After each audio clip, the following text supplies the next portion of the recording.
തന്നെ ഒരു അക്കിടി പറ്റിട്ടോ. അക്കിടി പറ്റിയ വിഷമത്തിൽ സച്ചിനെ സ്കൂളിൽ വിട്ട് കുറച്ച് സമയം വിഷമം തീർക്കാൻ വേണ്ടി ഉറങ്ങാന്ന് വിചാരിച്ചതാണ്. അങ്ങനെ ചുമ്മാ ഒരു 10 മിനിറ്റ് എന്ന് വിചാരിച്ച് കിടന്നുറക്കം 12 മണി എപ്പോഴായിരുന്നു കേട്ടോ എഴുന്നേറ്റ്. എന്തായാലും എഴുന്നേറ്റ് നേരെ കിച്ചണിലേക്ക് ഓടി. അപ്പൊ തലേ ദിവസം ഓർത്ത് വെച്ചൊരു പണി ഉണ്ടായിരുന്നേ. എനിക്ക് ഈ പാർസൽ പാത്രങ്ങളൊക്കെ ഇങ്ങനെ സൂക്ഷിച്ചു വെക്കുന്ന ഒരു പരിപാടി ഉണ്ട്. എന്തിനാന്ന് ചോദിച്ചാൽ എനിക്കറിയില്ല. പണ്ട് വയനാട്ടിൽ നിന്ന് ഇങ്ങോട്ട് ട്രാൻസ്ഫർ ആയി വന്നപ്പം 2 ചാക്ക് നിറയെ ഇതായിരുന്നു കേട്ടോ. അന്ന് ഏട്ടൻ എന്നോട് പറഞ്ഞതാണ് ആവശ്യമില്ലാത്ത പാത്രങ്ങളൊക്കെ അപ്പം എടുത്ത് കളയണം എന്നുള്ളത്.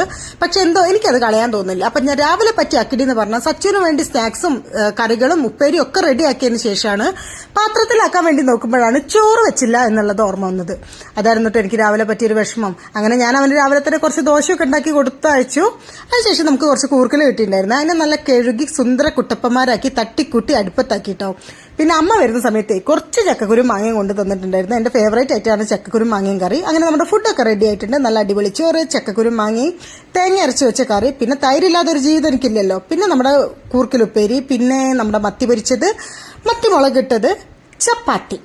ഇതാണ് കേട്ടോ ഇന്നത്തെ നമ്മുടെ ലഞ്ച്. അപ്പൊ നമുക്ക് കഴിച്ചാലോ?